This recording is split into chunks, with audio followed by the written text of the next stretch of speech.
Hi guys, very good morning to all of you. कैसे हैं आप सब? स्वागत है आप सबका आज के सेशन में। चैप्टर हमारा चल रहा है कॉस्ट ऑफ कैपिटल्स में। धीरे धीरे धीरे धीरे धीरे धीरे हम बढ़ रहे हैं आगे और अब तो काफी सारी बात हम इसमें कर चुके हैं। सबसे पहले लेक्चर के अंतर्गत हमने सीखा था फाइनेंशियल मैनेजमेंट सब्जेक्ट के बारे में कि भाई ये सब्जेक्ट बना क्यों है, किस चीज की बात करता है और कौन से लेवल ऑफ मैनेजमेंट में पाया जाता है। जहां हमने बेसिकली ये चीज को कंक्लूड किया कि बैलेंस शीट की जितनी आइटम्स है basically of the liability and the asset side, namely the procurement of fund and utilisation of fund के बारे में बना है सब्जेक्ट फाइनेंशियल मैनेजमेंट, जिसमें हमने अपने पहले टारगेट बाउंड्री सेट किया कि फाइनेंसिंग डिसीजन के अंदर हमें पढ़ना है cost of capital, leverage, capital structure and theories of capital structure.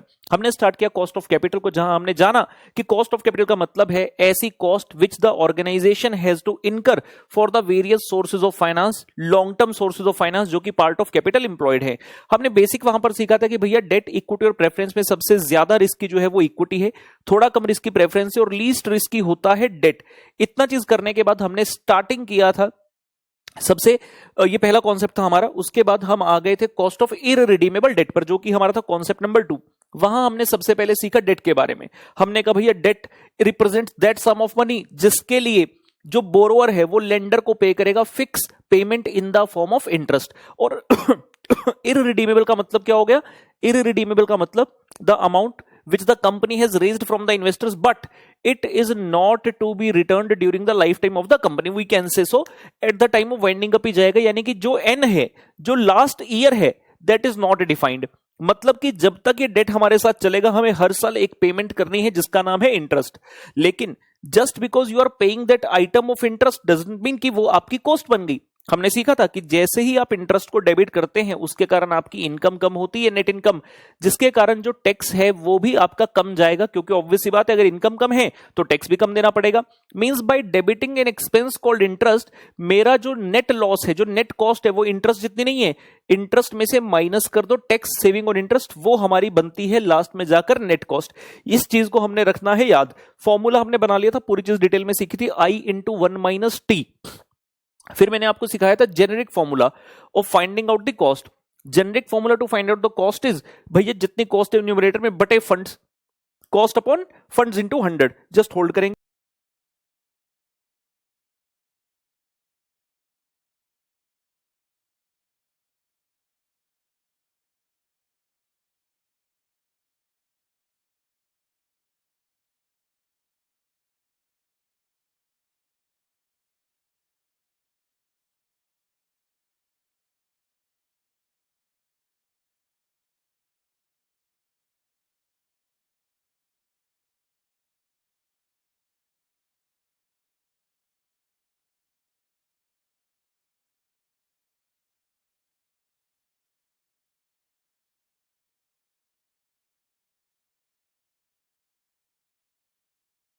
Hello hello hello, sorry, कुछ टेक्निकल इश्यूज मुझे लगा है, शायद लेक्चर के रिकॉर्डिंग में कोई दिक्कत है तो हमने उसे चेक कर लिया, क्योंकि ऐसा नहीं होना चाहिए कि लेक्चर बच्चों तक किसी प्रकार से गलत पहुंचे। ठीक है ना, मतलब टेक्निकल इशू, साउंड वीडियो सब कुछ क्लियर होना चाहिए। ओके, तो हम कहां थे? हम कह रहे थे जेनेरिक फॉर्मूला हमने कॉस्ट निकालने का सीखा था कि न्यूमरेटर में है कॉस्ट, डिनोमिनेटर में है फंड्स, मल्टीप्लाई बाय 100 कर दीजिए। मल्टीप्लाई बाय 100 किया जाता है क्योंकि जो कॉस्ट है वो आएगी परसेंटेज में। और जनरल फॉर्मूला हो गया कि जितनी भी आपको कॉस्ट पड़ती है न्यूमरेटर में रख लो, जितने रुपए आपके पास है डिनोमिनेटर में रख लीजिए। तो उसी चीज को माध्यम बनाते हुए हमने केडी यानी कि कॉस्ट ऑफ डेट का फॉर्मूला बनाया नेट कॉस्ट न्यूमरेटर में, I इंटू 1 माइनस टी, यानी कि interest but net of tax saving divide by funds कितने हैं, कितने फंड्स आए, नेट प्रोसीड्स, एनपी बोले तो नेट प्रोसीड्स इनटू 100। फिर हमने एक एक करते हुए तीनों चीजों के बारे में सीखा। I का मतलब इंटरेस्ट पर डिबेंचर, क्योंकि उत्तर परसेंटेज में आने वाला है इसलिए आप टोटल सारे डिबेंचर्स की वैल्यू लेकर निकालें या एक डिबेंचर से निकालें, फर्क नहीं पड़ेगा, आंसर सेम ही आएगा। सो इंटरेस्ट का फॉर्मूला हो गया फेस वैल्यू पर debenture multiply by interest percentage. Face value अगर क्वेश्चन नहीं बताता तो हम 100 रुपए यूजली मान लेते हैं, लेकिन साथ में मैंने कहा था कि हम मार्केट प्राइस को भी देखेंगे। अगर क्वेश्चन ने मार्केट प्राइस दिया है तो उसके आसपास की वैल्यू को फेस वैल्यू मान लेंगे। फिर हमने कहा था जो इंटरेस्ट रेट है उसे कूपन रेट भी कहा जाता है, याद रखना। फिर आया टी, टी बोले तो टैक्स रेट, लेकिन कौन सा? कॉर्पोरेट का टैक्स रेट। बिजनेस का टैक्स रेट, ना कि इन्वेस्टर का टैक्स रेट। तीसरा वर्ड आया था एनपी। एनपी का मतलब नेट प्रोसीड्स पर डिबेंचर। नेट प्रोसीड का मतलब आप तक कितने पैसे पहुंचे। तो हम स्टार्ट होते थे फेस वैल्यू से, फेस वैल्यू पर डिबेंचर। अगर आपने प्रीमियम पर इशू किया तो प्लस हो गया, डिस्काउंट पर इशू किया तो माइनस हो गया। फिर आ गया इन सबको करने के बाद market price oblique I can say issue price. Issue price पर डिबेंचर की इतने रुपए का तो मैं इशू कर रहा हूं, उसमें से माइनस कर दिया गया फ्लोटेशन कॉस्ट, यानी कि कॉस्ट ऑफ इशू। इशू करने से संबंधित अगर कोई कॉस्ट है, और ऐसा करने के पश्चात आप पहुंचते थे नेट प्रोसीड्स पर। इन सभी चीजों को वेरीफाई करने के लिए हमने क्वेश्चन स्टार्ट किए। कुछ कॉन्सेप्ट क्वेश्चंस मैंने आपको करवाए थे, जिसमें पहले 3 क्वेश्चन से ये सीखा कि अगर हम पार पर इशू करते हैं तो नॉर्मल कॉस्ट रहती है, लेट्स से जो भी कॉस्ट आ गई। फिर जब हम डिस्काउंट पर इशू करते हैं तो हमारी नेट कॉस्ट जो है वो बढ़ जाती है, क्योंकि I am paying the same interest but जो नेट इनफ्लो ऑफ फंड्स हुआ है वो हमें कम हुआ है। लेकिन जैसे हम प्रीमियम वाले केस पर जाते हैं, वहां हमें यह सीखने को मिलता है कि आपकी नेट कॉस्ट कम हो जाती है बढ़ने की बजाय। रीजन बिंग, कॉस्ट आपकी सेम इनकर हो रही है न्यूमरेटर में, लेकिन डिनोमिनेटर जो है वहां पर ज्यादा फंड्स आपको आ जाते हैं अगर आप प्रीमियम पर इशू करते हैं। फिर हमने फ्लोटेशन कॉस्ट से संबंधित भी 2 प्रश्न किए थे। एक क्वेश्चन में फ्लोटेशन को सीधा सीधा आपको बताई गई थी कि ₹1 की है, तो जब पर डिबेंचर में बता दिया सीधा सीधा माइनस कर देंगे to find out the net proceed. लेकिन अगर क्वेश्चन टोटलिटी में फ्लोटेशन कॉस्ट बताता है तो हम फ्लोटेशन कॉस्ट को पर डिबेंचर निकाल सकते हैं। कैसे? Total flotation cost divide by total number of debenture. ऐसा करने से फ्लोटेशन कॉस्ट पर डिबेंचर आ जाएगी, जिसे हम इजीली नेट प्रोसीड्स वाली वैल्यू में एडजस्ट कर देंगे। तो इतनी बातें हमने की थी। आज आगे की बातें स्टार्ट करेंगे। आ जाइए मित्रों, आ जाइए दोस्तों। मैं डरती रप रप कर दी, मैं कर दी रप रप। कम ऑन, हमने कर लिया था, याद है सब। ये हमारा कॉन्सेप्ट शीट है। ये हमारा हर चैप्टर से पहले बहुत एक जोरदार मेहनत होती है, जहां पर हम पूरे चैप्टर की बाउंड्री को सेट करते हैं और सबसे इंपॉर्टेंट डिसीजन लिया जाता है। पहले जितने भी ये क्वेश्चन होते हैं ना, क्लास पजल, होम पजल, ये सारे एक फाइल में इकट्ठे होते हैं। फिर हमें कुछ तो 1 मिनट से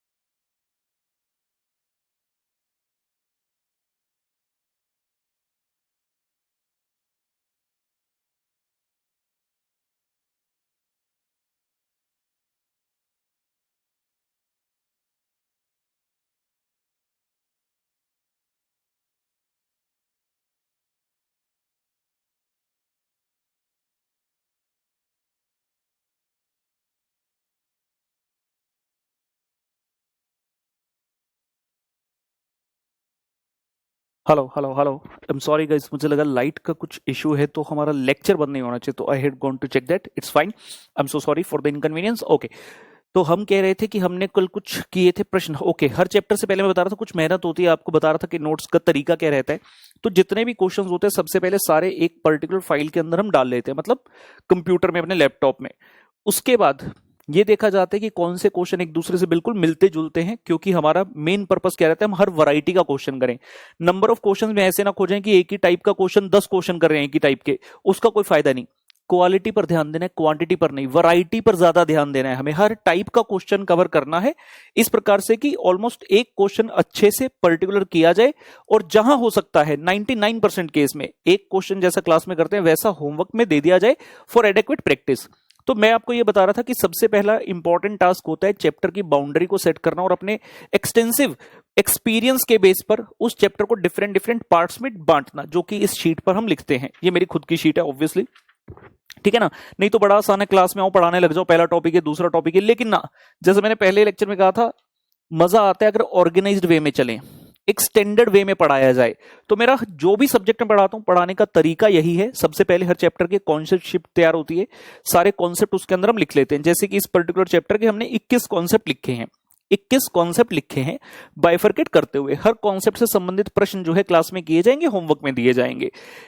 इन 21 कॉन्सेप्ट्स को लिखने के बाद स्टार्ट होता है जो पूरा हमारे पास माइक्रोसॉफ्ट में इतने सारे क्वेश्चंस हैं, बहुत सारा क्वेश्चन बैंक होता है हमारे पास, हर जगह से क्वेश्चन को ले लिया जाता है। फिर नेक्स्ट स्टेप होता है कि उनमें से कौन से क्वेश्चंस ऐसे हैं जो डुप्लीकेसी वाले हैं, उनको डिलीट कर दिया जाए, सो दैट मैक्सिमम वैरायटी के क्वेश्चन हमारे पास रह सके। जहां पर भी लगता है कोई नया पॉइंट है, वो वाला क्वेश्चन हम क्लास में के लिए रख लेते हैं, मतलब अपनी बुक्स में डाल देते हैं। उसके बाद जो लास्ट सबसे टफ डिसीजन होता है वो ये कि कौन से क्वेश्चंस को क्लास के लिए रखा जाए और कौन से क्वेश्चंस को होमवर्क के लिए रखा जाए। तो वो सभी चीजें भी हम इस शीट के अंदर पहले से ही रखते हैं। मतलब मैं जब भी क्लास में आता हूं तो एक्सटेंसिव हार्डवर्क के बाद, अपनी पूरी तैयारी के बाद, क्लास में आज क्या करवाना है, क्लास पजल के कौन से क्वेश्चन रहेंगे, कॉन्सेप्ट से संबंधित कौन से क्वेश्चन रहेंगे और उस कॉन्सेप्ट से मिलते जुलते होमवर्क में कौन से क्वेश्चन दिए जाने हैं। मतलब ऐसे हैफेजर्ड मैनर में नहीं है। बड़ा आसान होता मेरे लिए अगर मैं होमवर्क के लिए आपको एक अलग बुक दे देता, क्लास में करा और कहता इससे मिलते जुलते खुद कर लेना होमवर्क में। मुझे जरूरत ही नहीं थी बताने की कि किस कॉन्सेप्ट से कौन सा क्वेश्चन बनता है। लेकिन हमारा एम नॉर्मल से थोड़ा आगे है, एम नॉर्मल से थोड़ा आगे है, मतलब ज्यादा नंबर लेने का एम है, जो कि एक्स्ट्रा पुश हमें देना पड़ेगा। तो इसलिए हम ये सब चीजें करते हैं, ठीक है ना। बच्चों को पता होना चाहिए कि सर किस तरह से काम करते हैं, एक फेयर आइडिया तो बनता है।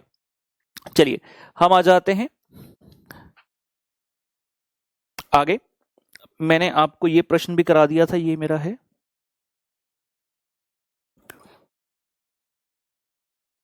ठीक है, बढ़ते हैं आगे। हमारे क्वेश्चन नंबर C10 पर दोस्तों। Come on, hello hello hello hello hello hello, ये लीजिए जी क्वेश्चन C10।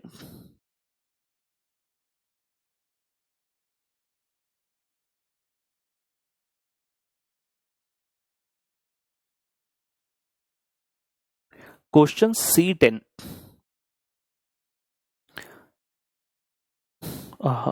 नाइन्थ क्वेश्चन था भटूरे लिमिटेड। भटूरे जब आए हैं तो छोले लिमिटेड कैसे पीछे रहेंगे। छोले लिमिटेड जी आइए, chole limited. Chole limited issued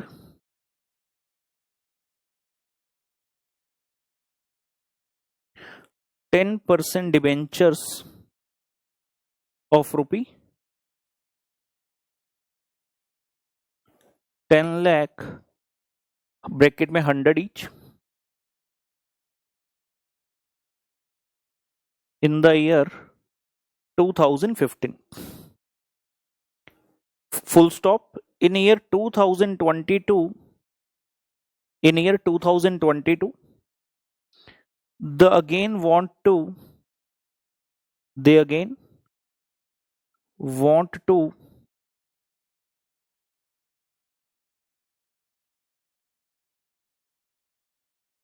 make an issue of debentures, but this time at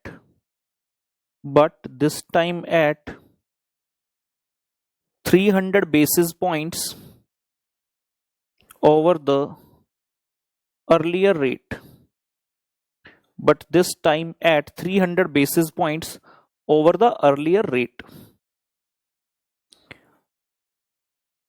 Issue shall be at par. Issue shall be at par. Find KD of new debt. Find KD of new debt if tax is 40%. Note करिए जी, question थोड़ा सा लंबा है, question में बहुत जबरदस्त चीज छुपी हुई है। कहते हैं chole limited issue 10% debenture of rupee 10 lakh in the 2015। काफी साल पहले 2015 की बात है, 10% डिबेंचर इशू किए थे। In the year 2022 they again want to make an issue debenture, फिर से कहते हैं हमें डिबेंचर का इशू करना है, लेकिन this time at 300 basis points over the earlier rate. तो क्वेश्चन की मेन की जो है वो यही है। 300 बेसिस पॉइंट्स का क्या मतलब है, इसको कैसे इंटरप्रेट करना है। Issue shall be at par, मतलब कोई प्रीमियम डिस्काउंट वगैरह नहीं है। Find KD of new debt, हमें पुराने जो 2015 में इशू किए थे उसकी कॉस्ट तो पूछ ही नहीं रहा, कहता न्यू डेट की कॉस्ट बताओ इफ टैक्स रेट इज 40%, अगर टैक्स रेट जो है वो 40% हो। तो ठीक है, सबसे पहले तो समझ में आना ये जरूरी कि यार ये बेसिस पॉइंट वगैरह क्या होता है। सो हमारी कलर स्कीम क्या चल रही है। ओके, समझने वाली बात ये, very important, when we say basis points, 100 basis points means 1%. 100 basis points mean 1%. So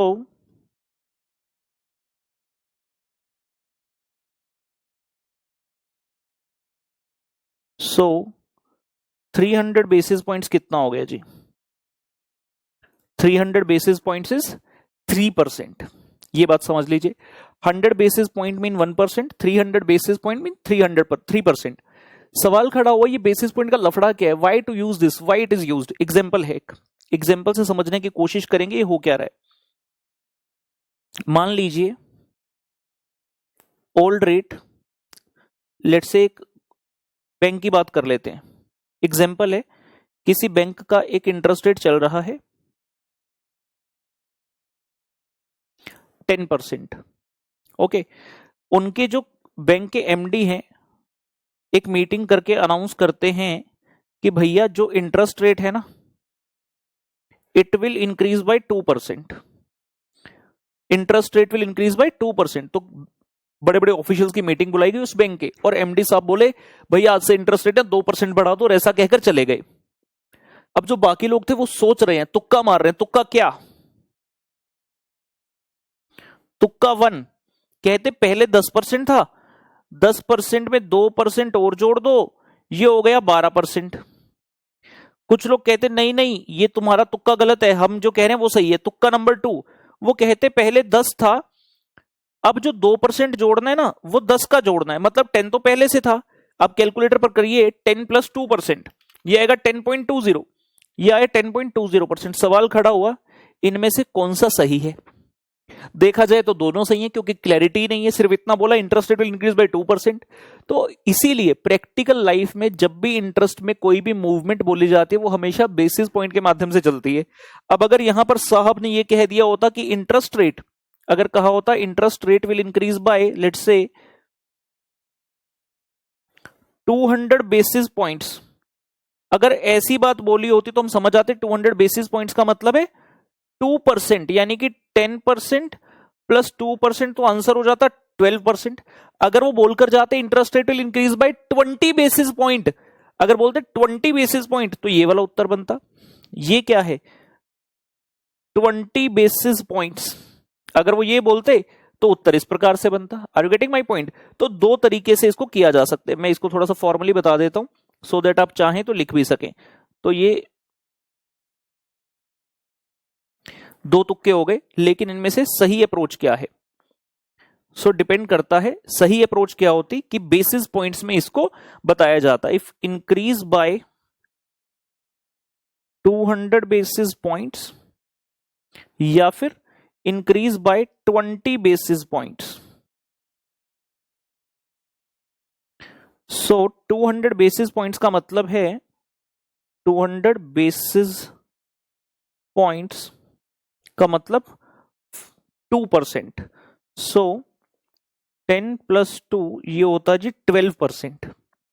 20 basis points का क्या मतलब है? 20 बेसिस पॉइंट्स का मतलब है 0.2%। 20 बेसिस पॉइंट का मतलब है 0.2%। सो 10 प्लस 0.2 ये आंसर आता इस पर्टिकुलर सिचुएशन में। समझ लीजिए आराम से, ये एग्जाम्पल के लिए दिखाया गया। दिस इज फॉर नॉलेज, इसका प्रश्न के साथ कोई लेना देना नहीं हैगा, ठीक है ना। मैं ये बता रहा हूं कि बेसिस पॉइंट्स का मतलब क्या है और क्यों होता है, मतलब why this term basis point. क्योंकि जब तक बेसिस पॉइंट नहीं होगा तब तक क्लैरिटी नहीं आएगी, तुक्के लगेंगे। There can be two particular options कि क्या ओवरऑल इंटरेस्ट रेट 2% से बढ़ गया मतलब 10 प्लस 2, या फिर जो 2% बढ़ा वो पुराने वाले रेट का था, 10 का 2% था। इसीलिए बेटर अप्रोच है कि इसको बेसिस पॉइंट्स में हमेशा डिनोमिनेट किया जाता है।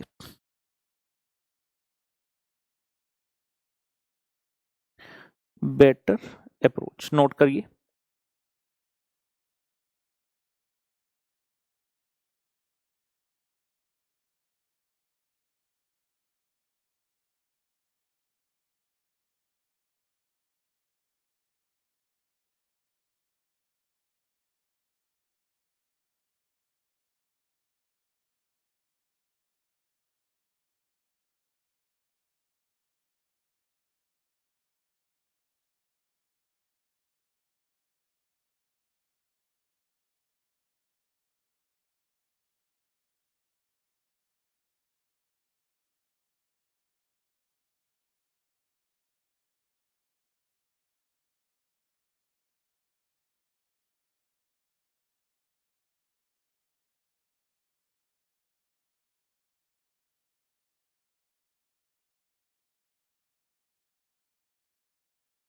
खुद मैं कितने बैठे या करूं जट खब्बी सीट ते बंदूक रख दे। ये लीजिए जी, तो हमने स्टार्टिंग में लिख लिया इस क्वेश्चन में 100 basis point 1%, 300 basis point 3%।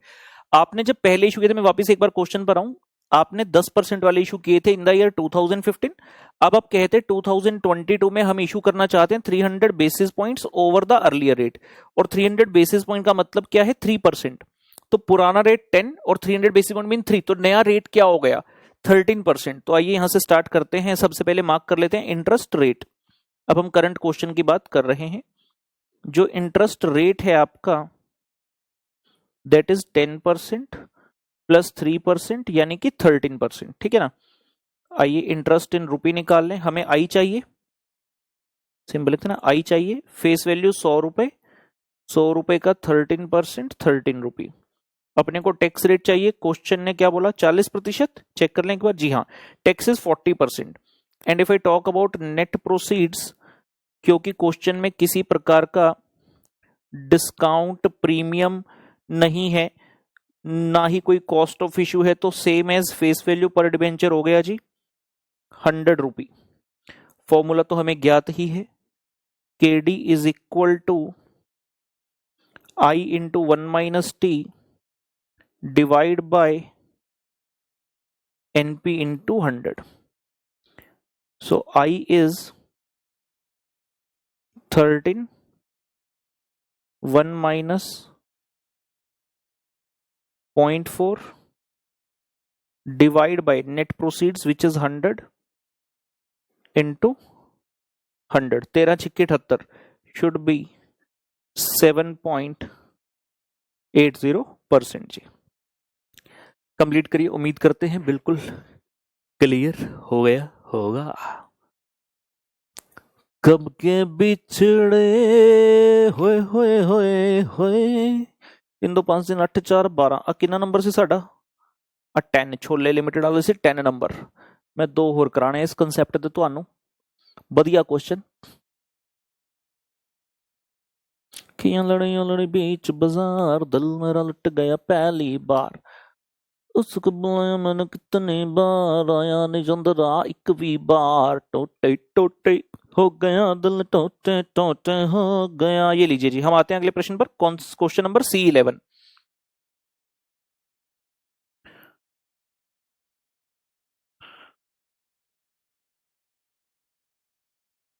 Question number C11।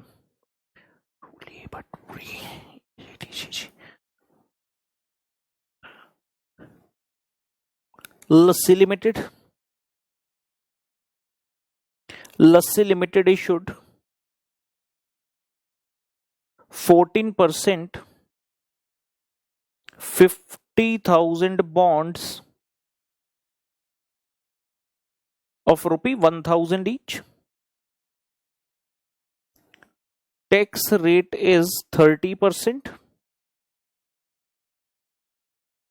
Find KD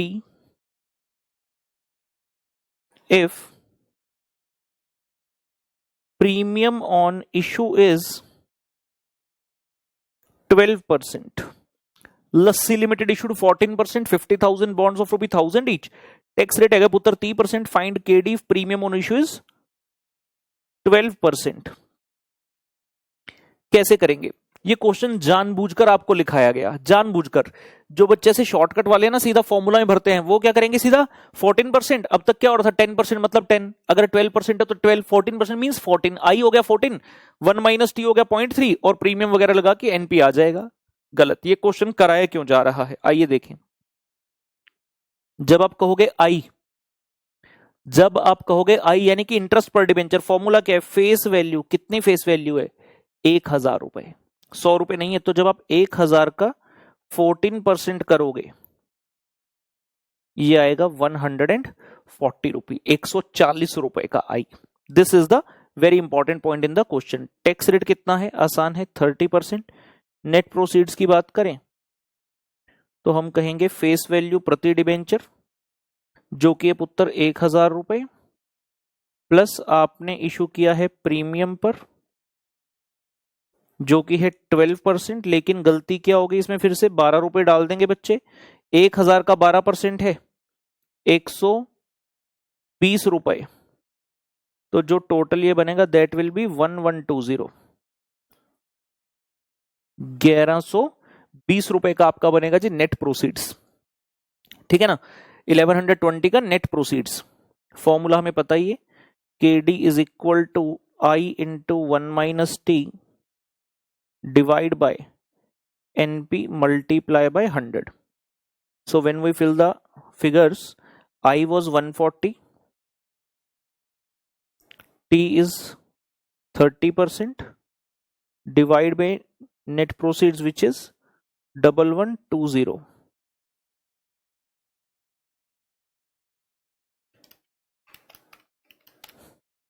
So this is coming out to be 8.75%. Should be absolutely clear.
चलिए जी, उम्मीद करते हैं ये भी आपने कर लिया है note. C12, question number C12।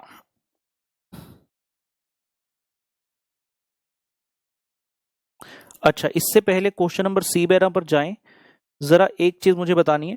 मैंने आपको सिखाया था कि जब भी फेस वैल्यू ना दियो तो ₹100 मानना।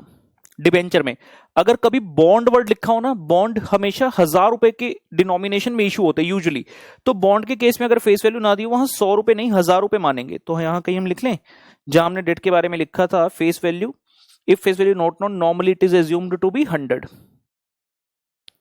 ठीक है। और यहां पर एक नोट मार लेते हैं, in case of bonds assume it to be 1000। In case of bonds assume it to be 1000, ₹1000 मानना बॉन्ड्स के केस में। एक नोट और था, या ठीक है, एनफ हो गया। ये तो मैं यहीं से बता देता हूँ। ये देखिए, मैंने आपको जब ये बिल्कुल बेसिक सिखाया था तो मैंने डेट के अंदर यहाँ पर 3 कैटेगरी लिखी थी कि डेट के अंतर्गत it can be in the form of debenture, bond और लोन। बेसिकली जब डिबेंचर और बॉन्ड बोलते हैं ना बेटा, जब डिबेंचर और बॉन्ड बोलते हैं तो these are a kind of securities. इनकी कॉस्ट निकालने का तरीका एक ही है, I into 1 - T upon NP, क्योंकि नेट प्रोसीड नाम की कोई ना कोई चीज होती है। बट जब आप जाते हैं लोन पर, loan is just like the debt, लेकिन वहां पर एज सच कोई नेट प्रोसीड नाम की चीज नहीं है। लोन के केस में अगर हमें कॉस्ट निकालनी पड़े तो हमें पूरा फॉर्मूला बनाना ही नहीं, I इंटू 1 - T बटे NP गुना सोना, वहां सिंपल I इंटू 1 - T ही चल जाएगा। वो मैं आपको लिखवाऊंगा अभी। पहले हम आगे बढ़ जाएं, जहां थे C11, ये हो गया C10, C11 हो गया, C12 लिखेंगे। C12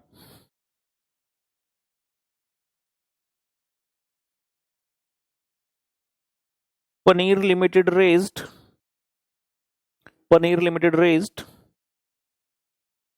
₹100 crore loan from SBI पुत्र एट द रेट ऑफ 9%, मतलब 9% क्या interest, at the rate of 9% interest, full stop. Find KD if tax rate is 30%। Loan raise किया 100 करोड़ रुपए का SBI से, 9% इंटरेस्ट पर। क्वेश्चन कह रहा है KD 10 if tax rate is 30%। बता देंगे क्या दिक्कत है। बता देंगे क्या दिक्कत है। इससे पहले हम क्वेश्चन करें, पहले मैं कॉन्सेप्ट बता दूं। जब भी लोन की कॉस्ट निकालनी है तो जैसे मैंने कहा I into 1 minus T, that's it. ना डिवाइड बाय एनपी करना है, ना मल्टीप्लाई बाय 100 करना है, ऑटोमेटिकली आपका आंसर जो है परसेंटेज में ही आएगा। लिख लेते हैं। In case of bank loan bracket में term loan, in case of bank loan bracket में term loan, comma, use the following formula I into 1 minus T. बस इतना यूज करो, आई इंटू 1 माइनस टी। और यहां पर आई आपको कंप्यूट भी नहीं करना है ऐसे 100 मतलब face value multiply by interest rate ना, जो इंटरेस्ट का रेट गिवन है उसी को आई में भर देना, उसी को आई में भर देना। आई में क्या भर देना? Interest rate, simple.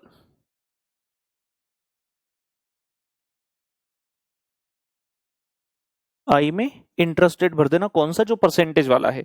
और टी तो हम जानते हैं। तो अगर हम इस प्रश्न में आए, कॉस्ट ऑफ डेट निकालने के लिए आई कितना है? 9, टैक्स रेट कितना है? 0.3। ये लीजिए जी, तो ये उत्तर आपका बन जाएगा 6.30%। लोन के केस में इतना सा ही काम है, I into 1 minus T and that's it.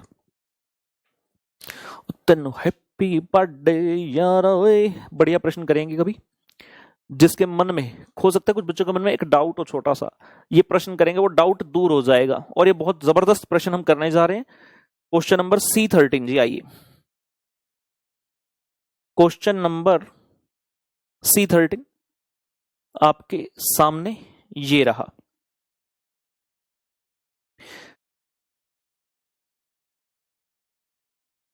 Sambar limited issued 10% 1 lakh debentures of ₹100 each at 10% premium. Sambar limited issued 10% 1 lakh debenture of ₹100 each at 10% premium, full stop. Flotation cost is 10%. Flotation cost is 10%. Find KD if tax rate is 40%. इस question में कुछ ऐसा हो रहा है जो कि अब तक किसी क्वेश्चन में हुआ ही नहीं है। लिखिए जी, Sambhar limited issued 10% 1 lakh debenture of ₹100 each at 10% premium, flotation cost है 10%। Find KD if tax rate is 40%। दिखने में बिल्कुल नॉर्मल लग रहा है, स्टार्ट करते हैं। आइए, सबसे पहले आई कंप्यूट कर लेंगे। फेस वैल्यू है ₹100 multiply by interest rate, coupon rate जो कि है 10%, तो आएगा ₹10। टैक्स की बात करें, बोला है 40%, 0.4। नेट प्रोसीड्स की बात करें, स्टार्ट करेंगे फेस वैल्यू से। फेस वैल्यू प्रति डिबेंचर ₹100। क्वेश्चन में कहा गया प्रीमियम पर इशू किया, so plus premium eight the rate 10%, कितना हो गया जी? ₹10। और ये आपका आ गया इशू प्राइस ₹110। अब तक ऑब्वियसली हमने काफी सारे क्वेश्चंस किए जिसमें प्रीमियम था, तो ये वाला पॉइंट तो नया नहीं है, ये तो किया हुआ है। फिर बोला फ्लोटेशन कॉस्ट है माइनस फ्लोटेशन कॉस्ट, ये भी कोई नया पॉइंट नहीं है, ये भी पहले किया हुआ है। माइनस करना है फ्लोटेशन कॉस्ट पर डिबेंचर, लेकिन जिस अंदाज में फ्लोटेशन कॉस्ट अब दी गई है वैसा पहले नहीं था, यही नया पॉइंट है। फ्लोटेशन कॉस्ट मैंने पहले भी आपको क्वेश्चन कराया, एक क्वेश्चन ऐसा था जिसमें फ्लोटेशन कॉस्ट पर डिबेंचर दे दी थी, तो आपने सीधा सीधा माइनस कर दिया, जहां तक मुझे याद है उसमें ₹3 था, माइनस कर दिया।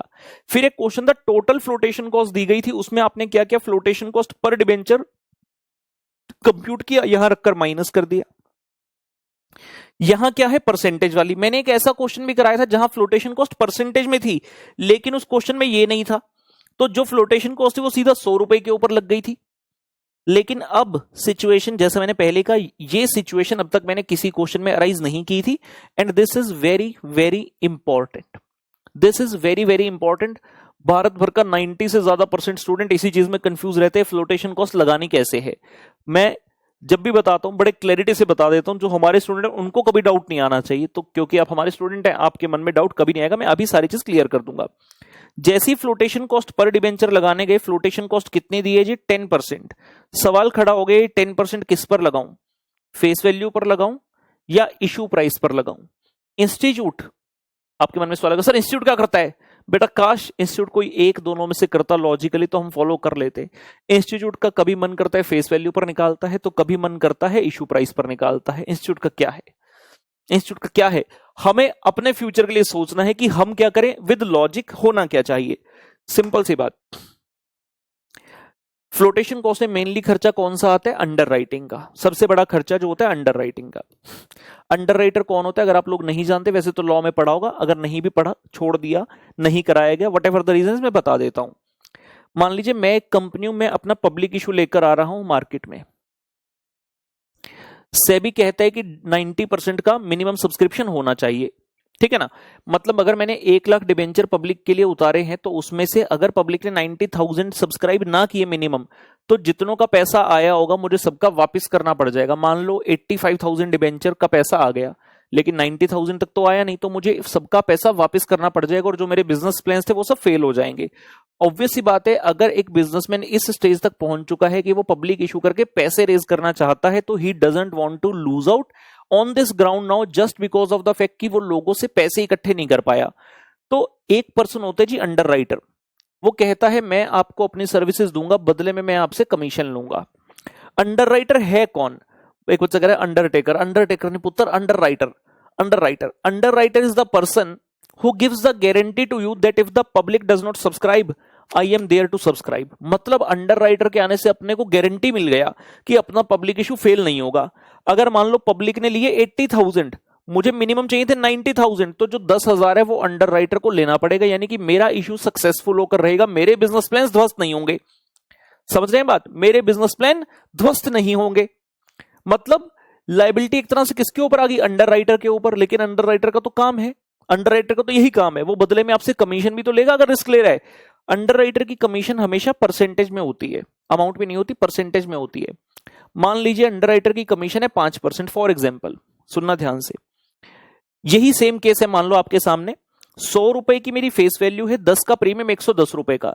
जब पब्लिक मेरी कंपनी में पैसे लगाएगी तो वो 100 रुपए के हिसाब से लगाएगी कि 110 के हिसाब से लगाएगी। ऑब्वियसली 110, क्योंकि हमने इशू ही प्रीमियम पर किया है कि भैया जिसको लेना है एक डिबेंचर 110 रुपए आप लगा दीजिए, नहीं तो मत आइए, 100 में नहीं मिलेगा 110 में मिलेगा। तो ऑब्वियस सी बात है अंडर राइटर को भी कितने रुपए देने पड़ेंगे, 110 रुपए। अंडर राइटर को भी कितने देने पड़ेंगे, 110 रुपए। और अंडर राइटर की जो लायबिलिटी है, अंडर राइटर की जो कमीशन है, ऐसे बोलते हैं अंडर राइटर की कमीशन है, लेट्स से वो है 5%, जैसा हमने कहा। तो सवाल उठा ये 5% किसके ऊपर निकलेगा, 100 रुपए के ऊपर या 110 रुपए के ऊपर। आंसर इज 110 रुपए के ऊपर। सिंपल सा पॉइंट ये देखने की अंडर राइटर रिस्क कितने का ले रहे हैं, क्या वो 100 रुपए का रिस्क ले रहे हैं कि 110 रुपए का रिस्क ले रहे हैं। मतलब अगर पब्लिक ने ना लिया तो अंडर राइटर जब कंपनी को पैसे देगा वो कितने देगा, 100 रुपए पर डिबेंचर या 110 रुपए, ऑब्वियसली 110 रुपए पर डिबेंचर, जिसके कारण जो फ्लोटेशन कॉस्ट है that is computed on the issue price, not on the face value. Under writer का रिस्क कितने का है, रिस्क देखा जाता है, टोटल रिस्क चल रहा है 110 का, तो उसी के ऊपर वो अपनी कमीशन चार्ज करता है। Flotation cost is always on the issue price, always on the issue price, never on the face value. हाँ, अगर क्वेश्चन आपको खुद कह दे, अगर क्वेश्चन खुद कह दे take the flotation cost on the face value, फिर मत लड़ना कि राहुल सर ने तो ऐसे कहा था ना भाई, फिर जो क्वेश्चन कह रहा है वो मान लेना। लेकिन साइलेंट केसेस में हमेशा हमें क्या करना चाहिए, इशू प्राइस के ऊपर लगाना चाहिए। अब सवाल ये खड़ा हो गया, अगर एग्जाम में आया तो आप क्या करोगे, यही करोगे जो मैंने बताया।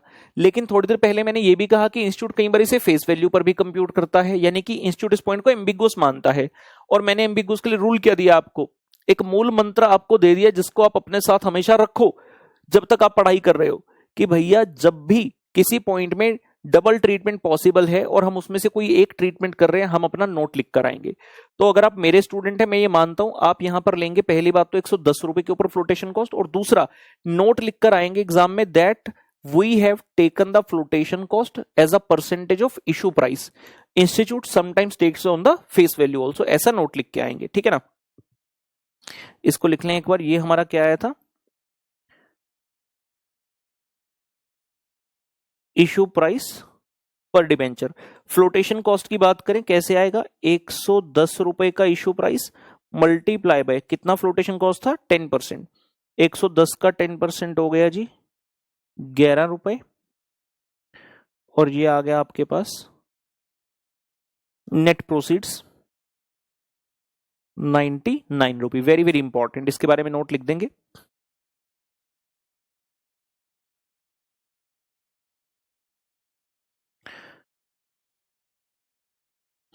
ICAI computes the flotation cost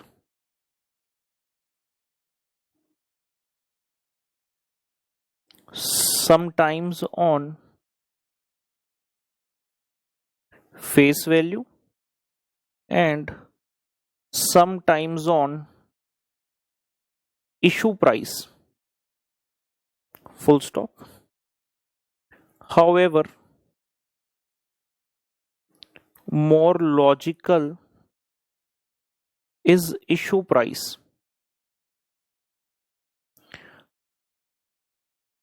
Thus, we shall always compute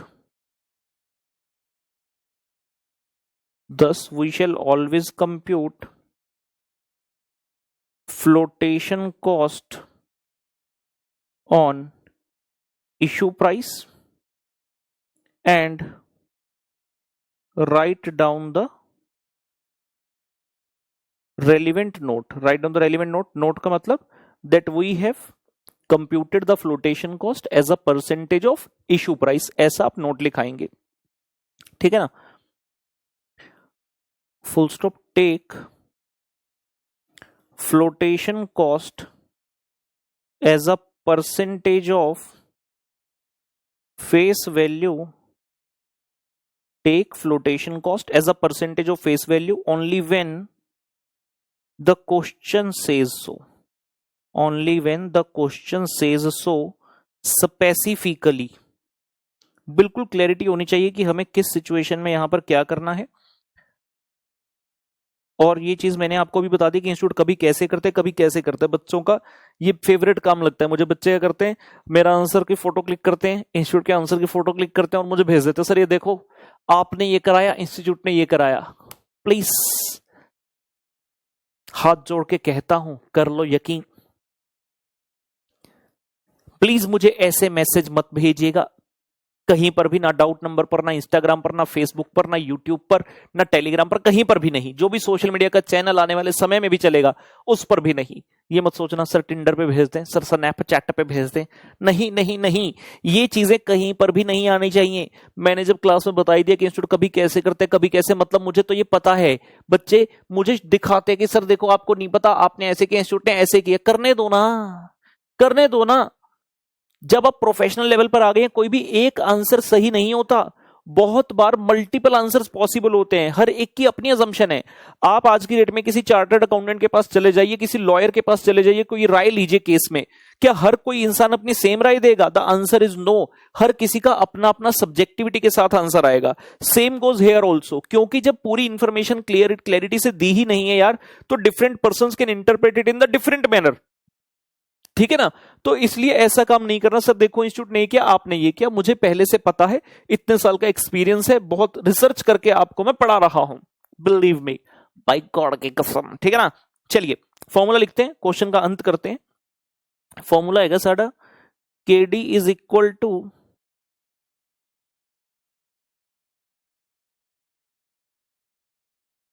I into 1 - T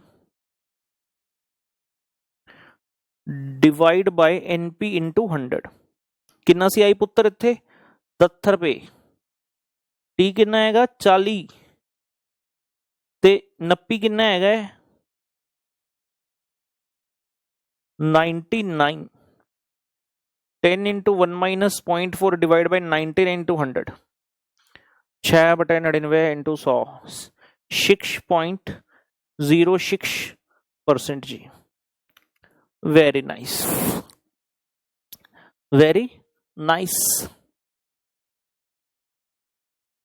यार एक और चीज बता देते हैं आपको, है ना, ये भी नहीं बताई अभी, एक और चीज बता देते हैं। ठीक है, जैसे हमने प्रश्न के बहुत सारे 13 क्वेश्चंस कर लिए, इस कॉन्सेप्ट से संबंधित हर एक क्वेश्चन से कुछ ना कुछ सीखा हमने।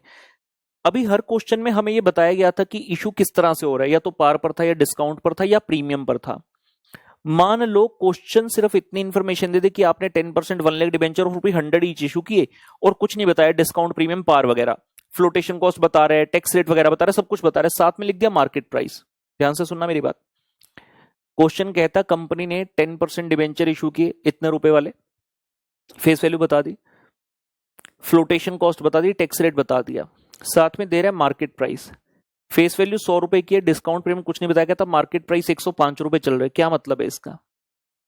इसका मतलब सिंपल सही है कि अगर कोई पर्सन ओपन मार्केट में मेरा डिबेंचर लेने जाए, शेयर मार्केट में, स्टॉक मार्केट में, तो वहां से उसे 105 रुपए का मिलेगा। और क्वेश्चन हमें कह रहे हैं कि आपने इतने डिबेंचर इशू किए। सवाल खड़ा हो गया कि आप जब इशू करोगे कितने पर करोगे? आराम से सोचिए, बताइए मुझे क्या लगता है आपको। मेरी कंपनी का डिबेंचर बाहर मार्केट में अगर किसी को लेना, लेट्स से एक मिस्टर ए है, उसको वहां से 105 रुपए का मिलेगा। आज की डेट में मैं अपने वैसे ही डिबेंचर मिलते जुलते सेम इशू करने वाला हूं। सवाल खड़ा हुआ मैं लोगों से कितने रुपए चार्ज करूंगा? Answer is same as the market price. जब मेरे 100 रुपए वाले डिबेंचर की मार्केट में 105 की वर्थ हो गई, क्यों हुई? क्योंकि मेरी कंपनी अच्छी है, लोग मेरी कंपनी के लिए ज्यादा पैसे देने को तैयार है। तो यार जब मैं फ्रेश इशू करूंगा मैं भी तो 105 रुपए पर करूंगा। यानी कि कई बार क्वेश्चन आपको प्रीमियम, डिस्काउंट वगैरह के टर्म्स नहीं बताता। मतलब अगर इशू टर्म्स क्वेश्चन ने नहीं बताई कि आपने कैसे इशू किया, और मार्केट प्राइस गिवन है, तो आपके लिए जो इशू प्राइस होगा, आपके लिए जो इशू प्राइस होगा वो मार्केट प्राइस होगा। इशू प्राइस का मतलब ये वाली बात मैं कह रहा हूं, ये क्या होगा आपके लिए? Market price. अगर मैं कह दूं यहां पर 105 रुपए का मार्केट प्राइस है, तो जो फ्लोटेशन कॉस्ट है वो इसी के ऊपर कैलकुलेट होगा, 105 रुपए के ऊपर। नोट लिख लें इसके संबंधित, note, important note. If the question doesn't state, if the question doesn't state the issue terms, doesn't state the issue terms का मतलब that is whether the issue is at par, oblique premium, oblique discount, bracket close. क्या लिखा हमने? If the question doesn't state the issue terms, question नहीं बता रहा कि आपने इशू कैसे किया, यानी कि पार पर किया, प्रीमियम पर किया, या डिस्काउंट पर किया, and the question provides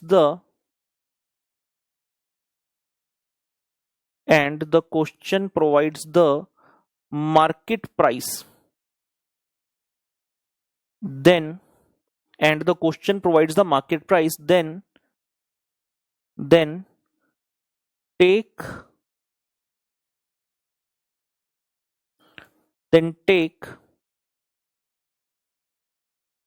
such market price as issue price। देखिए मैंने वर्ड नेट प्रोसीड नहीं बोला, मैंने क्या बोला? Take such market price as the issue price.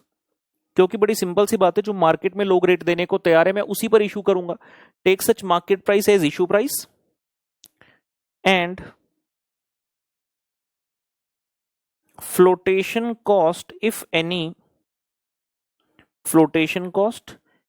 any shall be computed, flotation cost if any पुत्र shall be computed on such market price only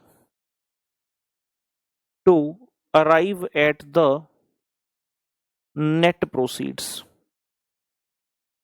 लिखिए जी पुत्र जी, लिख लो।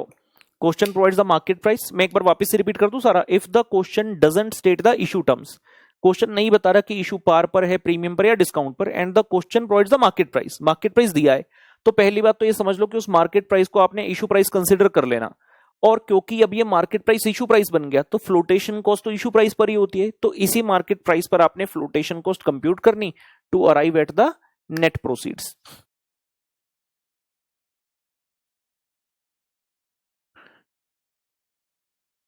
एग्जाम्पल, मार्केट प्राइस पर डिबेंचर 120 रुपए,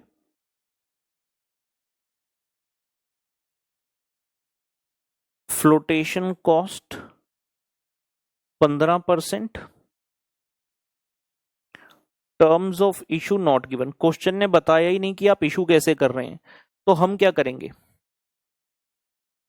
सॉल्यूशन, कंसीडर 120 रुपी एज इशू प्राइस, मतलब हम क्या मानेंगे कि हमने 120 रुपए पर ही इशू किया।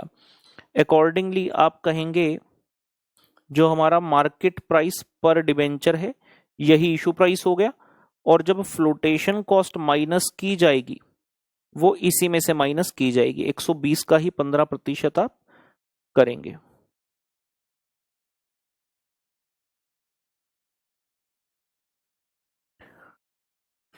एक 120 इंटू 15%, यह आ गया जी 18 रुपी।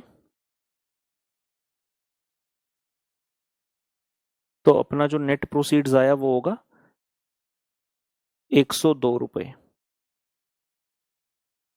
नेट प्रोसीड्स पर डिबेंचर जी, इसके बारे में जाकर आगे बहुत क्वेश्चंस मिलेंगे हमें, लेकिन हाँ अभी के लिए हमें समझ लेना होगा। स्क्रीन तो साइज बड़ा करो, नोट कर।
चलिए जी मित्रों, फाइनली समय आ गया है साडे सीपीआं ਦਾ क्वेश्चन ਜਿਹੜੇ कॉन्सेप्ट क्वेश्चंस ਦੇ अंत ਦਾ belonging to this particular concept, और हम पहली बार अपनी क्लास पजल की तरफ रुख करते हुए आइए आप सब भी अपने पास कृपया करके ऐसा पेज बुक में निकाल लीजिए, क्लास पजल में कॉस्ट ऑफ कैपिटल चैप्टर। पहला प्रश्न आपके सामने ये रहा।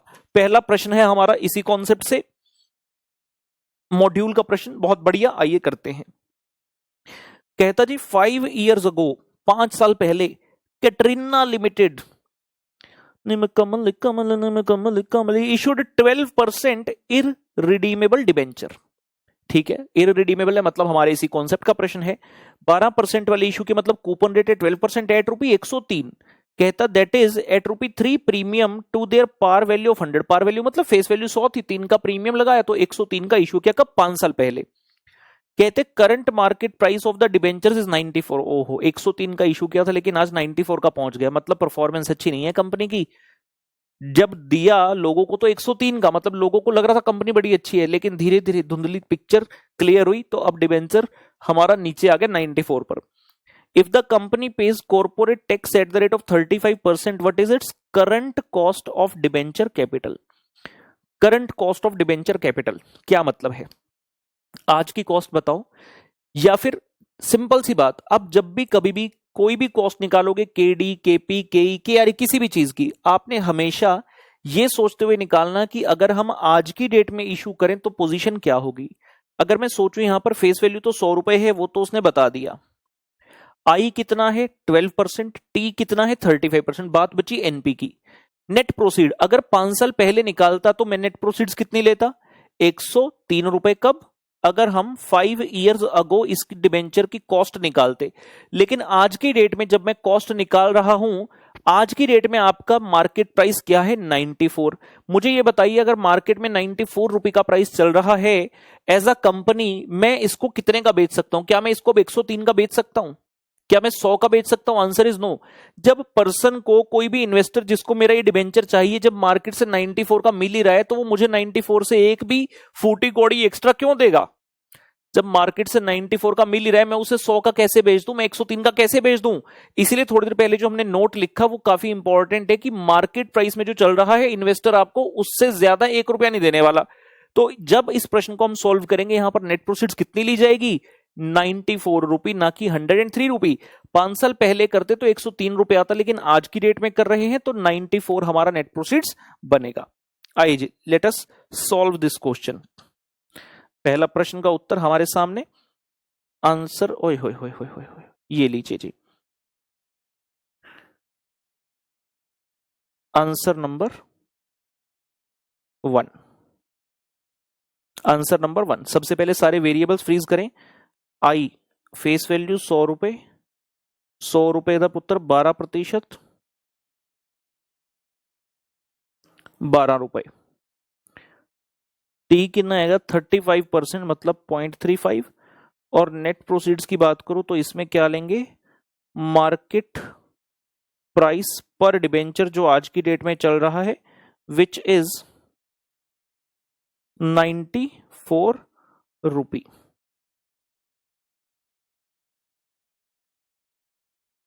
So if we find KD I into 1 minus T बटे NP गुना 100, और हम यहां पर अगर वैल्यूज को फिल करते हैं, I कितना बेटा? 12 into 1 minus 0.35 divide by net proceeds which is 94 multiply by 100। आ जाओ मिस्टर कैलकुलेटर, कितने तुरी जानना है? 12 इंटू 0.65 बड़ा 94 इंटू 100, ये आ गया जी 8.297। तो आप इसे 8.30 कर देंगे। 2 डेसिमल प्लेस तक लेना है और उसको एक बढ़ा देना है देखते हुए तीसरे डेसिमल प्लेस को, ठीक है ना। ये आपका इस प्रश्न का उत्तर हमारा डन हो गया। और इस कॉन्सेप्ट से संबंधित जरा मैं देखूं कि आपको होम पजल से क्या दिया जा सकता है। तो पहली बार होम पजल आपके सामने आता हुआ, होमवर्क का क्वेश्चन आपके सामने आता हुआ, उम्मीद करता हूं इसको आपने कर लिया है naughty naughty naughty. Home puzzle ऐसे से किताब आपके पास है, कॉस्ट ऑफ कैपिटल चैप्टर, जिसमें पहला प्रश्न ये आपका है कॉन्सेप्ट 1 से, कॉन्सेप्ट 2 से, सॉरी हमने कॉन्सेप्ट 1 तो बेसिक्स लिखा था ना, तो कॉन्सेप्ट 2 से प्रश्न आपका हो जाएगा। ठीक है, जो हमने क्वेश्चन क्लास में किया वो मॉड्यूल का था और ये क्वेश्चन पुराने वाले प्रैक्टिस मैनुअल में होता था। चलिए, ये क्वेश्चन आपका होमवर्क में रहेगा। ठीक है ना, साथ साथ मार्क करते जाएंगे। जब जब मैं मार्किंग करवाऊंगा तो ये आपका होम पजल से कॉन्सेप्ट 2 का क्वेश्चन है, आपने अपनी होम पजल में भी जाकर मार्क कर लेना। और होमवर्क के लिए अलग रजिस्टर बनाना है, जब नेक्स्ट लेक्चर में मिलोगे तो ये वाला क्वेश्चन चेक होगा। बच्चा कह रहा है सर आज तो जल्दी छुट्टी होगी, छुट्टी नहीं हुई, छुट्टी नहीं हुई। बच्चा कह रहा है सर नॉर्मली तो होमवर्क लास्ट में मिलता है, लास्ट में नहीं मिलता, हमारे यहाँ डिफरेंट है। जैसे कोई कॉन्सेप्ट खत्म होगा उस कॉन्सेप्ट का होमवर्क साथ साथ नोट करा देंगे आपको। चलिए अब आते हैं मेन नेक्स्ट कॉन्सेप्ट पर, कॉन्सेप्ट नंबर 3 पर। कॉन्सेप्ट नंबर 3 पर आ जाते हैं।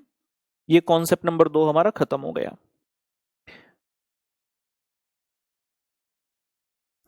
कॉन्सेप्ट नंबर 3, कॉन्सेप्ट 2 में सीखा था cost of date irredeemable.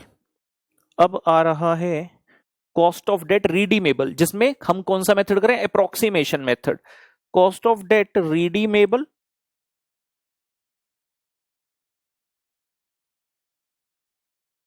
Approximation method.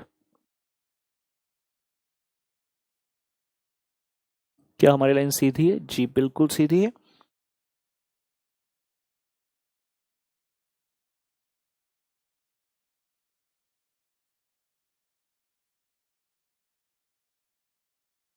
ये लीजिए जी, क्या कहते हैं, आराम से समझेंगे उसके बाद स्टार्ट करेंगे। कॉस्ट ऑफ डेट पहले क्या, इररिडीमेबल, यहां पर क्या आ रहा है, रिडीमेबल। रिडीमेबल का मतलब क्या है, इररिडीमेबल में था कि जब वापस करना है वो पीरियड ज्ञात ही नहीं है, दैट इज नॉट नोन, तो हम सिंपल से चलते थे, हर साल इंटरेस्ट इंटरेस्ट इंटरेस्ट देते जाओ और वही आपकी कॉस्ट है। लेकिन यहाँ के रिडीमेबल, रिडीमेबल डेट का मतलब है आपने आज पैसा रेज कर लिया and after a certain period of time you need to repay the amount, और वो जो सर्टेन पीरियड है वो आज की डेट में ही डिबेंचर इशू करते वक्त ही बता दिया जाता है। It may be 5 year, 8 year, 10 year, what ever the period में भी वो आपको क्वेश्चन बताएगा। लेकिन हाँ, अगर आपको पीरियड बता दिया गया तो मतलब वो रिडीमेबल वाला केस है। उस सिचुएशन में हमने जो पहले पढ़ा कॉन्सेप्ट वो एप्लीकेबल नहीं होगा, ये वाला एप्लीकेबल होगा। समझ में आई मेरी बात? धीरे धीरे स्टार्ट करते हैं। तो ठीक है, इतनी सी बात बताओ मुझे मन में सोचकर कि इस सिचुएशन में आपकी कॉस्ट क्या बनेगी। क्या इंटरेस्ट देंगे? सोचने लगे, अरे ऑब्वियस है इंटरेस्ट तो देंगे भाई, लेकिन इंटरेस्ट के अलावा भी क्या कोई कॉस्ट बन सकती है? जी हाँ, मान लो मैंने रेज की है 100 रुपी और जब वापस कर रहा हूं, रिडेम्पशन कर रहा हूं 110 रुपए पर, तो 10 रुपए और भी तो एक्स्ट्रा दे रहा हूं। 100 रुपए लिए, 110 वापस कर रहा हूं रिडेम्पशन के टाइम पर, तो ये 10 रुपए भी तो एक्स्ट्रा दिए, तो ये भी हमारा कॉस्ट का पार्ट बनेगा। इसको कैसे कंसिडर करना है वही सब चीजें सीखेंगे। आइए जी, सबसे पहले तो जरा लिख लें रिडीमेबल डेट के बारे में।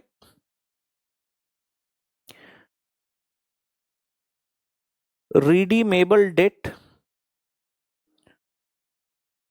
is the debt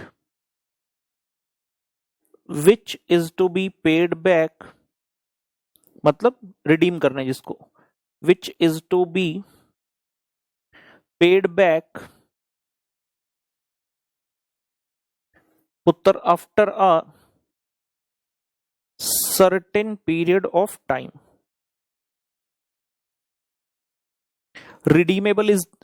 Redeemable debt is the debt which is to be repaid या which is to be paid back after a certain period of time.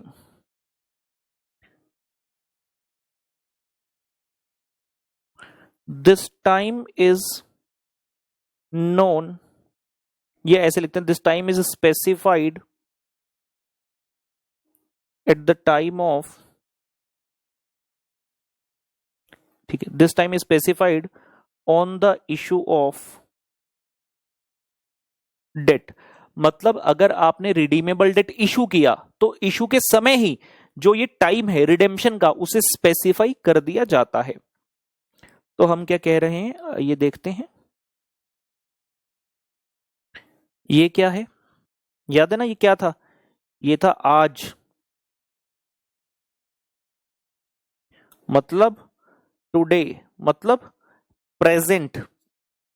ये हैं various years, year 1, year 2, year 3, so on up to n। जब हमने irredeemable किया हमने कहा था it is not defined, लेकिन यस यहां पे ये डिफाइन है, it is pre defined. Pre defined, not defined नहीं, प्री डिफाइंड मतलब जब इशू किया उसी वक्त डिफाइन कर दिया कि ये कितना होगा।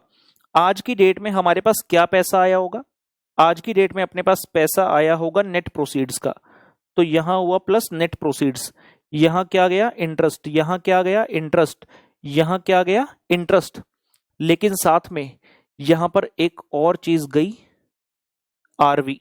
आरवी बोले तो रिडेम्पशन वैल्यू। जब इररिडीमेबल कर रहे थे वहां पर ये चीज नहीं थी। फर्क समझिए दोनों में, बिल्कुल टेंशन नहीं, आसान पॉइंट है, सिर्फ समझने पर ध्यान दीजिए। आपने आज की डेट में नेट प्रोसीड लिया, ये इररिडीमेबल भी था। आपने एक साल से स्टार्ट करते हुए हर साल इंटरेस्ट दिया, वो वहां भी था, वो यहां भी है। यहां एक्स्ट्रा पॉइंट क्या है? Redemption value. मान लीजिए मैं कहता हूं आपने रेज किया था फॉर एग्जाम्पल 100 रुपए, आपने रेज किया था 100 रुपए और आप वापस कर रहे हो एट द एंड 110 रुपए, तो आप एक्स्ट्रा कितना दे रहे हो? 10 रुपए। लेकिन इस 10 रुपए को एज इट इज कंसीडर नहीं कर लेना, ये पूरी लाइफ का है, ये पूरी लाइफ का है। और मैंने क्या सिखाया था, जब भी कॉस्ट निकलती है वो निकलती है 1 साल की, पर एनम की। आप जब इंटरेस्ट देते हो, ये इंटरेस्ट कितने समय का है? 1 साल का। तो मुझे ये जो एक्स्ट्रा पेमेंट गई 110 माइनस 100 की, इसे भी मुझे क्या करना है? 1 साल पर लेकर आना है। तो मैं क्या कहूंगा यार, मेरी एक्स्ट्रा कॉस्ट कितनी हुई? 110 माइनस 100, कितने साल की लाइफ है? एज्यूम कर लेते हैं 5 साल की है। तो 5 साल की है तो 10 डिवाइड बाय 5 कितना हो गया जी? 2 रुपए पर एनम हो गया। तो हम क्या कहेंगे यार, एक तो इंटरेस्ट पर एनम देते हो और दूसरा ये 2 रुपए की कॉस्ट आपको एक्स्ट्रा पड़ रही है। इन दोनों को ऐड करके फॉर्मूला बना लीजिए। समझ में आई मेरी बात? देखिए इसको वापस से आराम से लिखते हैं। अभी पहले सिर्फ फॉर्मूला, इतना पोर्शन समझने पर जोर दीजिए, मेन फॉर्मूला बना लेंगे। हम क्या कह रहे हैं यहां पर, in this case redemption value is also being paid. जब पैसा आता है तो उसको प्लस से रिप्रेजेंट करते हैं, जाता है तो माइनस से। ये पूरे पूरे फाइनेंशियल मैनेजमेंट में ये चीज मेरी सेम चलेगी, जिसे आपको समझना है।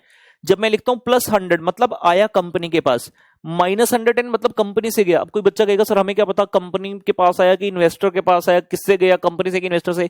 हमेशा कंपनी के व्यू पॉइंट से सोचना, जब तक कि मैं स्पेसिफिकली ना बोलूं कि ये इन्वेस्टर के व्यू पॉइंट से करना है, हमेशा बिजनेस के पॉइंट ऑफ व्यू से। तो आज की डेट में जब हमने डिबेंचर को इशू किया, बिजनेस के पास पैसा आया +100, जब 5 साल के बाद या n नंबर ऑफ ईयर के बाद वापिस करूंगा तो माइनस जा रहा है पैसा, किससे? बिजनेस से, तो माइनस साथ में लगाया। तो हम कह रहे हैं 2 टाइप की कॉस्ट हो गई यहां पर, 2 टाइप की कॉस्ट हो गई।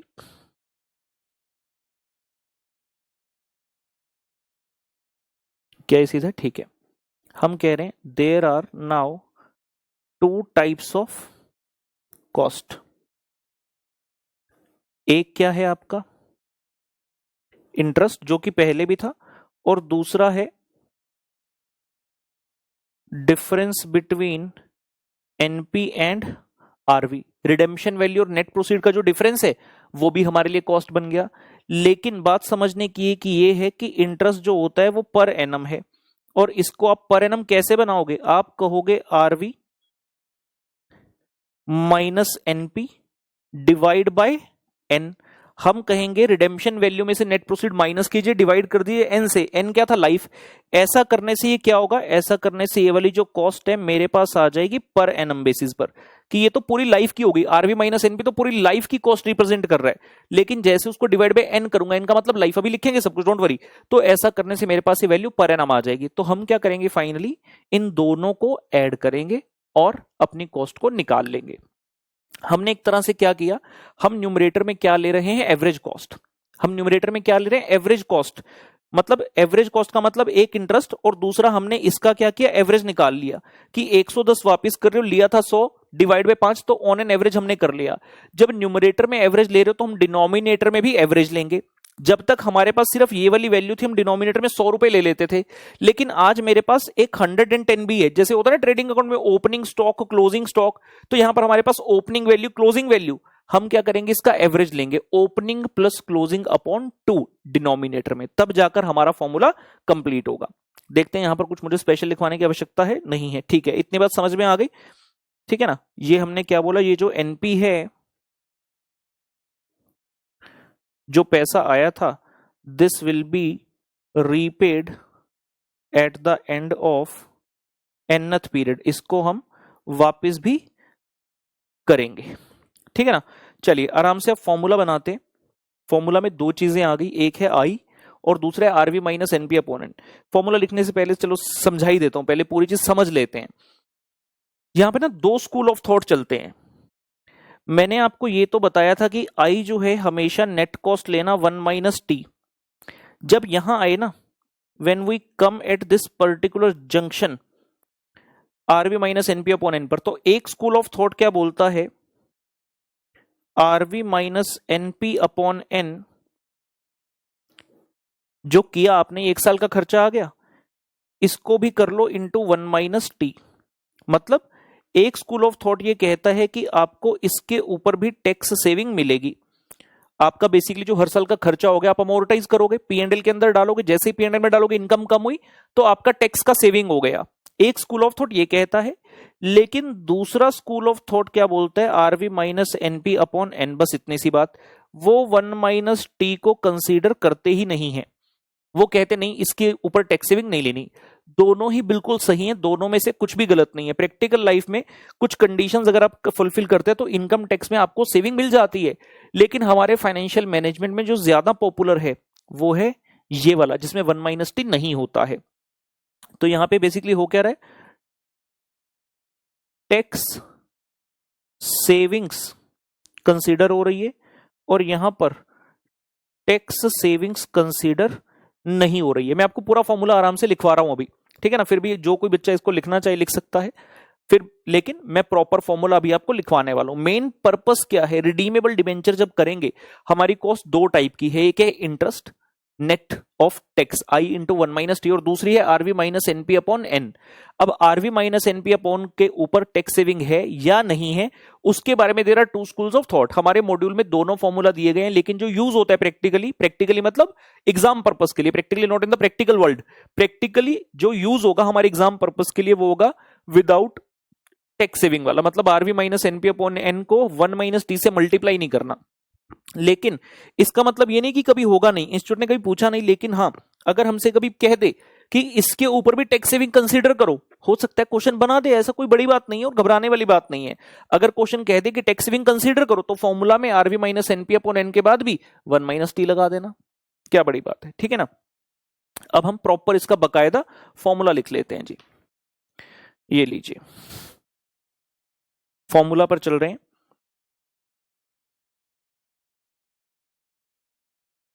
मोर popular method,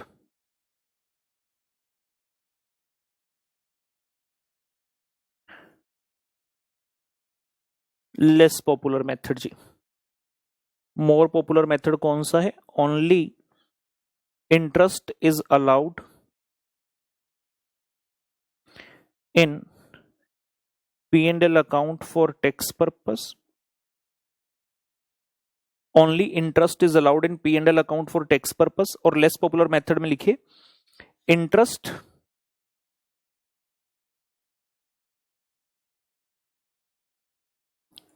as well as difference between RV and NP, interest as well as difference between RV and NP is allowed in P&L account for tax purpose। तो accordingly जो formula बनेगा KD is equal to I into 1 minus T तो था ही, साथ में अभी हमने क्या सीखा जो मैंने आपको पिछले पेज पर सिखाया, RV minus NP divide by N, ये हो गया extra, and whole divide by. पहले क्या करते थे, अगर इररिडीमेबल तो डिनोमिनेटर में सिर्फ नेट प्रोसीड ले लेते थे, लेकिन यहां पर हमारे पास ओपनिंग क्लोजिंग की तरह दो वैल्यूज हैं, तो हम इसका भी एवरेज लेंगे, RV plus NP divide by 2 multiply by 100। ये आपका हो गया, जहां पर आप सिर्फ इंटरेस्ट के साथ टैक्स सेविंग कंसीडर कर रहे हैं, मोर पॉपुलर मेथड। जब हम जाएंगे लेस पॉपुलर मेथड में, when we go to the less popular method, KD is equal to I into 1 minus T plus RV minus NP upon N। ये भी हो रहा है 1 माइनस टी से मल्टीप्लाई, होल डिवाइडेड बाय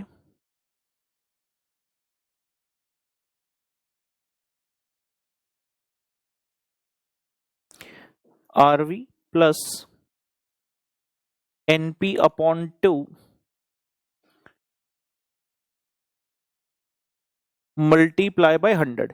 ये कब है? अगर दोनों के ऊपर टैक्स सेविंग कंसीडर करोगे। और अगर देखते हो न्यूमरेटर में 1 - t तो दोनों जगह, तो ये तो कॉमन आ जाएगा। तो इसको थोड़ा सा सिंप्लीफाई करके हम ऐसे भी लिख सकते हैं, आई इंटरेस्ट की cost plus RV minus NP upon N whole divide by RV plus NP upon 2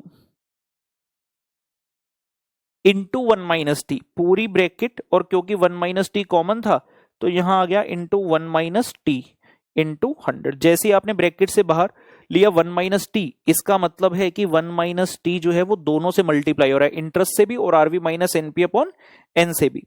formula note करिए एक बार।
चलिए जी, ये फॉर्मूला हमने लिख लिया, समझ में आ गई। अब इनके वेरिएबल्स की बात स्टार्ट होती है। आई का मतलब क्या है, टी का मतलब क्या है, आरवी, एन और एनपी।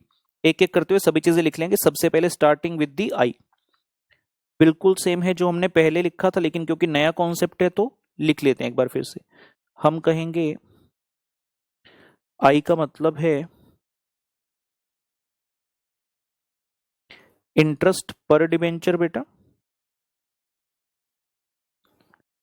कोई बच्चा इसको ओब्लीग ना समझ ले, तो भाई इंटरेस्ट पर डिबेंचर इन रूपी, जिसको आप कैसे निकालते हैं, आप कहेंगे फेस वैल्यू पर debenture multiply by interest percentage. ठीक है ना।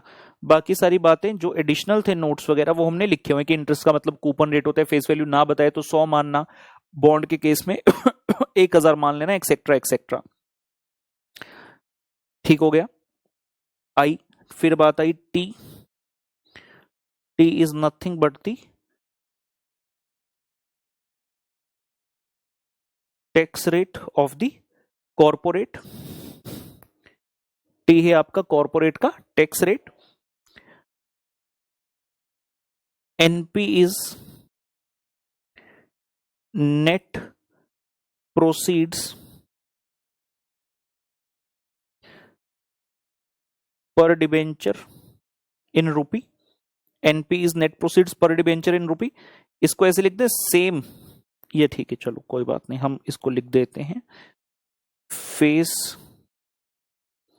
वैल्यू पर डिबेंचर।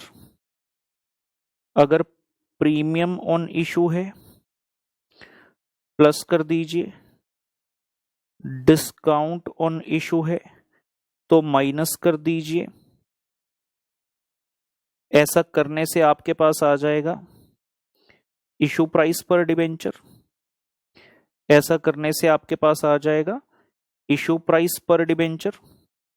इसमें से माइनस कर दीजिए फ्लोटेशन कॉस्ट, माइनस कर दीजिए flotation cost oblique cost of issue जिसको बोलते हैं पर डिबेंचर। तो ये आपके पास आ गया finally net proceeds.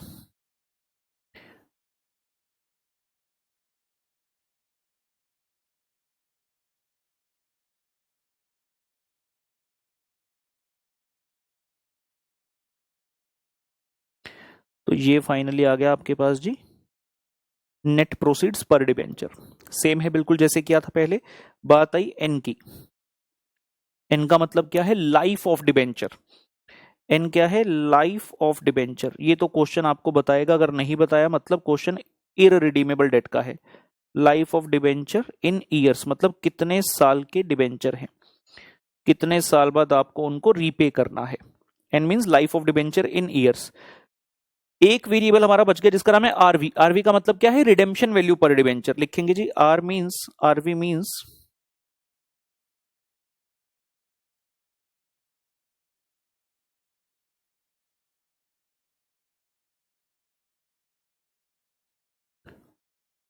Redemption value पर डिबेंचर इन रूपी। इसमें दो ही केस बन सकते हैं, या तो रिडेम्पशन वैल्यू पार पर हो जाएगी, मतलब आपने 100 रुपए की फेस वैल्यू का इशू किया, 100 रुपए का ही रिडीम कर दिया। ध्यान से सुनो मेरी बात जो मैं कह रहा हूं। रिडेम्पशन के लिए दो ही ऑप्शन है, या तो फेस वैल्यू या फिर प्रीमियम। डिस्काउंट पर रिडेम्पशन नहीं होगा भाई। बच्चा सोच रहा सर इशू जब हो सकता है पार प्रीमियम डिस्काउंट पर, तो रिडेम्पशन का है नहीं। बेटा आज एज अ कंपनी मैंने लोगों को बोला 100 रुपए का डिबेंचर ले लो, 10 साल के बाद मैं तुम्हें पैसे वापस कर दूंगा। पूछे कितना? मैंने कहा 90 रुपए दूंगा। कोई लगाएगा मेरी कंपनी में पैसे? नहीं। तो रिडेम्पशन या तो फेस वैल्यू या एट प्रीमियम, पार पर नहीं होगी। आपने 100 लिया, आप उसके बदले 110 दे सकते हो, लेकिन 90 नहीं दे सकते। ठीक है ना? लिखेंगे इसके बारे में। इसके लिए दो चीजें हो सकती हैं। वन इज फेस वैल्यू प्रति debenture, one is face value पर डिबेंचर। ये कब होगा? लिख देते हैं if redeemable at par, if redeemable at par, या फिर हो सकता है फेस वैल्यू पर debenture plus premium on redemption. ध्यान रहे ये प्रीमियम इशू वाला नहीं है, this is the premium on redemption. ये वाला कब चलेगा? If redemption is at premium, if redeemable at premium. बात को जहन में बिठा लेंगे। रिडेम्पशन कभी भी डिस्काउंट पर नहीं होगी। आरवी मतलब रिडेम्पशन वैल्यू पर debenture which can be either the face value अगर रिडीमेबल एट पार है, और अगर रिडीमेबल एट प्रीमियम है तो face value plus premium on redemption हो गया। साइलेंट केसेस में एज्यूम करेंगे एट पार वाला।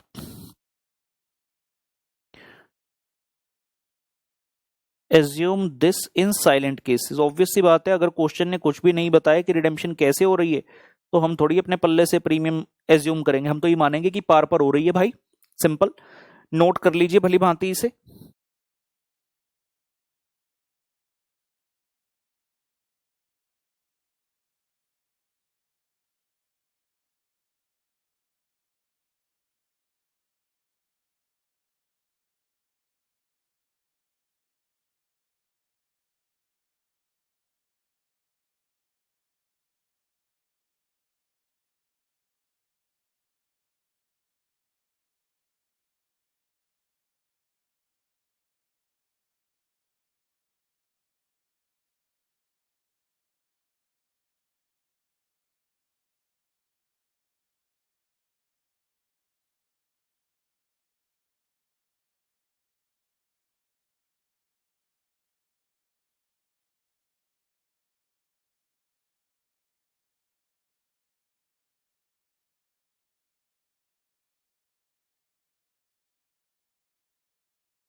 चलिए जी, उम्मीद करते हैं नोट कर लिया आपने ये सारी चीजें। तो हम तैयार हैं पूरी तरह से इस टाइप के प्रश्न को करने के लिए। पहले कॉन्सेप्ट वाले ही चलेंगे। हमारे क्वेश्चन C13 तक कर चुके थे, क्वेश्चन C14 लिखेंगे। आइए question C14, question number C14।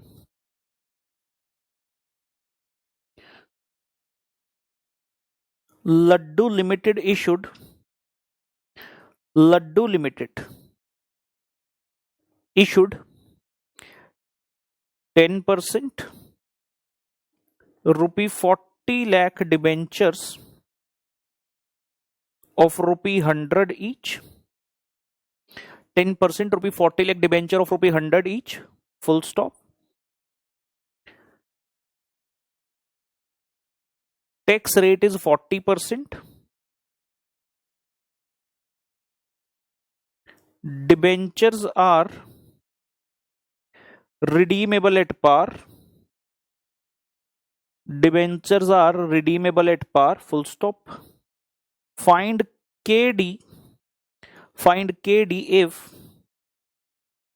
life of debentures, find KD if life of debentures is 10 years. ये लीजिए जी, प्रश्न ਤੁਹਾਡੇ सामने हैगा काके।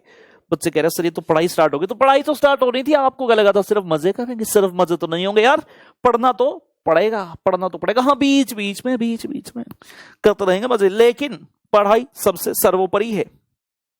ये लीजिए जी, सॉल्यूशन शब्द लिख देते हैं और फिर क्वेश्चन को जरा रीड कर लेते हैं।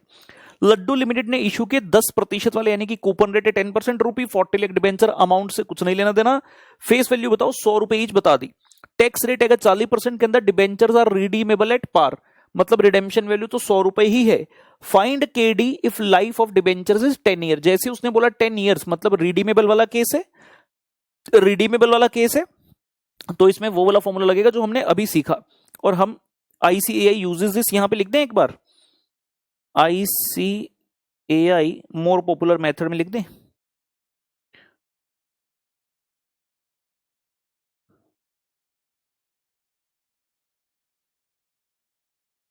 ICAI यूजेस दिस नॉर्मली, तो हम भी इसी का यूज जो है करने वाले हैं, जो फर्स्ट वाला लिखा था मोर पॉपुलर मेथड।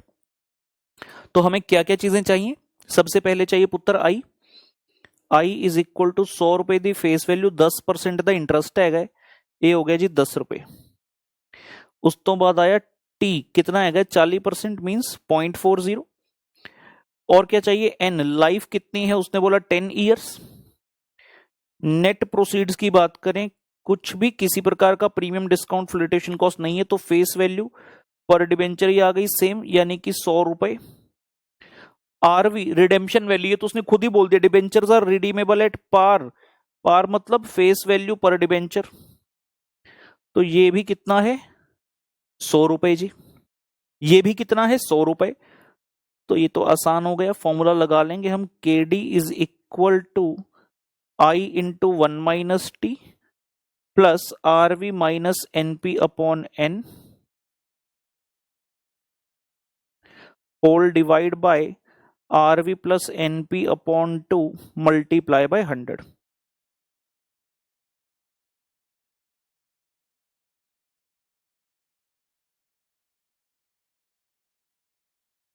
ये लीजिए, जितने वेरिएबल्स लिखे थे सारे एक एक करके भर देते हैं इसमें। I था साढ़ा 10, टैक्स रेट सी 40%, RV माइनस NP, क्योंकि दोनों फिगर सेम है तो कुछ एक्स्ट्रा है ही नहीं, 100 माइनस 100 तो शून्य आ जाना पुत्र, बटे N कितनी लाइफ सी 10 साल, ते होल डिवाइड बाय, ते पुत्र whole divide by RV plus NP means 100 जमा 100 बटे 2।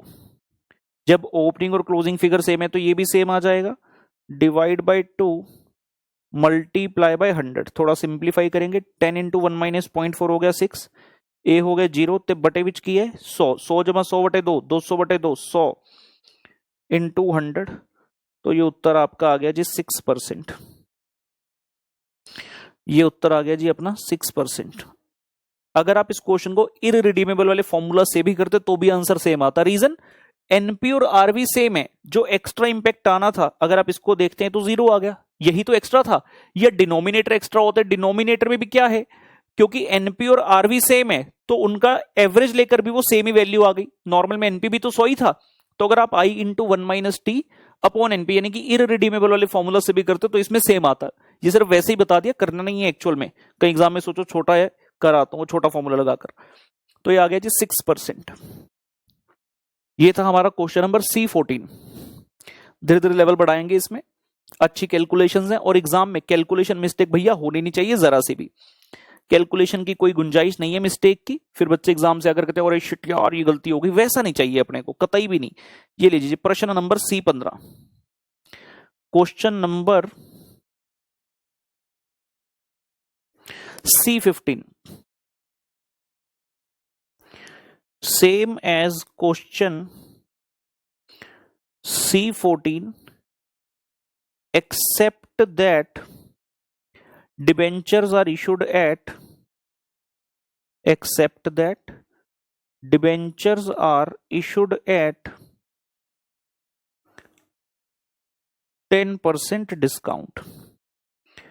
तो जो चीज हमने इररिडीमेबल वाले केस में वेरीफाई की थी वही हमें यहां पर वेरीफाई करनी है, और आंसर निकालने से पहले ही हमें यह पता होना चाहिए जो ट्रेंड बनेगा कॉस्ट का। अगर बिना डिस्काउंट के 6% की कॉस्ट आई तो जब डिस्काउंट पर इशू हो रहा है तो कॉस्ट 6 से कुछ ना कुछ ज्यादा आने वाली है, ठीक है ना।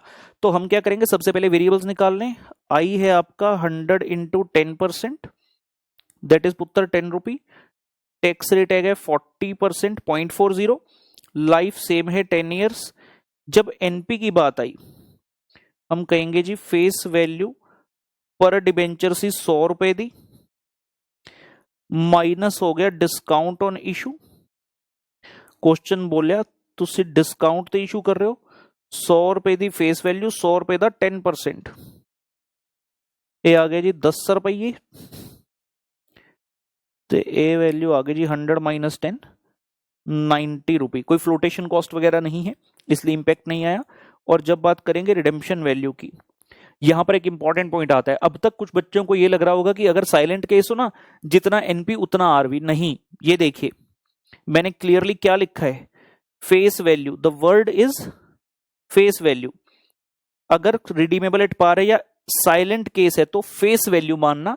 Face value doesn't mean the NP. इस क्वेश्चन में आपका एनपी कितना है 90 रुपए, जबकि फेस वैल्यू कितना 100 रुपए। आपने जब रिडेम्पशन वैल्यू लेना 90 नहीं मानना, face value. Redemption value is the face value. अच्छा, वैसे तो हमने कहा ये पिछले क्वेश्चन का कंटिन्यूएशन है, तो उसमें हमने लिखा ही था रिडीमेबल एट पार। पार का मतलब फेस वैल्यू, लेकिन अगर हाँ साइलेंट भी होता तब भी हम यही करते। तो फॉर्मूला लगा देंगे जी, KD is equal to, formula लिखना है पहले I into 1 minus T plus R V minus N P upon N whole divided by R V plus N P upon 2 multiply by 100। ये लीजिए। So when we solve this, साडा I हैगा 10, T हैगा पुत्र 0.4, are we हैगी है 100 रुपए redemption value, net proceed में आया 90 रुपी।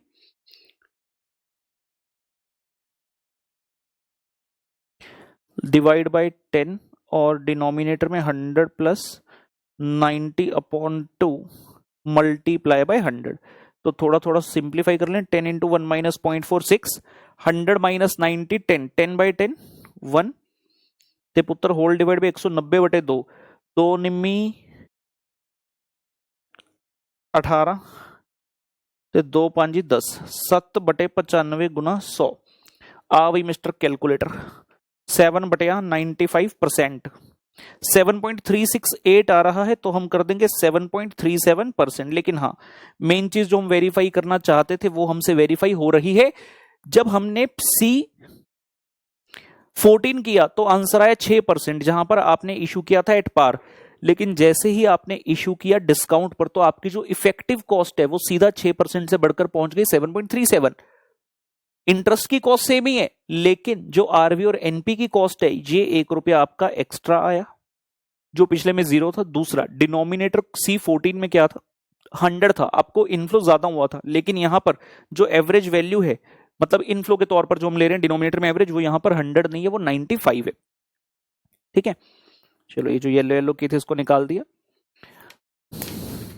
एक और प्रश्न हमारे सामने है, क्वेश्चन नंबर C16। ये क्या था, C15 जी। Question number C16, question number C16 same as question C14 except that the issue is at premium of 10%। इसमें भी ये लिखा था ना, सेम एज C14, ठीक है, same as C14 except that the issue is at premium of 10%। तो C14 में इशू था पार पर, इसमें हम कह रहे हैं कि आप एज्यूम कीजिए कि इशू जो है वो प्रीमियम पर हुआ है। So when I go for the solution, सबसे पहले हम कहेंगे जी आई 100 रुपए का 10%, 10 रुपए, इसमें कोई चेंज नहीं होता टर्म्स ऑफ इशू बदलने के कारण। देन टी सेम रहेगा 0.40, एन कोई चेंज नहीं, 10 आ गया। जब बात आई एनपी की तो हम कहेंगे जी फेस वैल्यू प्रति डिबेंचर, फेस वैल्यू प्रति डिबेंचर जो कि है 100 रुपए, प्लस कीजिए इसमें premium on issue, face value के ऊपर 10%, 100 रुपए का 10%, यानी कि 10 रुपये, और ये आ गया जी 110 रुपए। जहां तक बात है आरवी की रिडेम्पशन वैल्यू, वो आपका सेम आ जाएगा एज फेस वैल्यू पर डिबेंचर, जो कि कितना है 100 रुपए। आरवी इज सेम एज, इस क्वेश्चन में यही था, ठीक है जी, 100 रुपए सेम एज फेस वैल्यू ले लिया। कोई बच्चे मत समझे कि आरवी की full form face value, RV की फुल फॉर्म तो रिडेम्पशन वैल्यू भाई, ठीक है ना। चलिए फॉर्मूला लगाने के लिए तैयार है हम बिल्कुल। KD is equal to I into 1 minus T plus RV minus NP upon N whole divide by RV plus NP upon 2 multiply by 100। ये लीजिए, सिंपल फॉर्मूला में भरना है। I है 10, X है 40%, RV 100, इंपॉर्टेंट, NP 110। इस बार माहौल बदल गया तो जज्बात बदल गए। पिछले क्वेश्चन में क्या था 110 माइनस 100 था, आरवी थी 110, नहीं आरवी थी सॉरी 100, एनपी था 90, मतलब पॉजिटिव में जा रहा था। लेकिन यहां पर आरवी कम है, एनपी ज्यादा है, डिवाइड बाय लाइफ आएगा whole divide by RV plus NP upon 2 divide by life which is 10, denominator में 100 plus 110 divide by 2 multiply by 100, तो ये हो गया जी 6, और ये हो रहा है प्लस की बजाय माइनस, 100 माइनस 110 अपॉन 10, तो ये हो रहा है -1, और डिवाइड बाय 210 को 2 से डिवाइड किया, 105 मल्टीप्लाई बाय 100, ये आ गया जी 5/105%, दैट इज 4.76%, 4.76% जी। आराम से समझ लीजिए, देख लीजिए इसे, कोई दिक्कत दुविधा परेशानी इसमें नहीं होनी चाहिए। यहां तक पहुंच जाइए।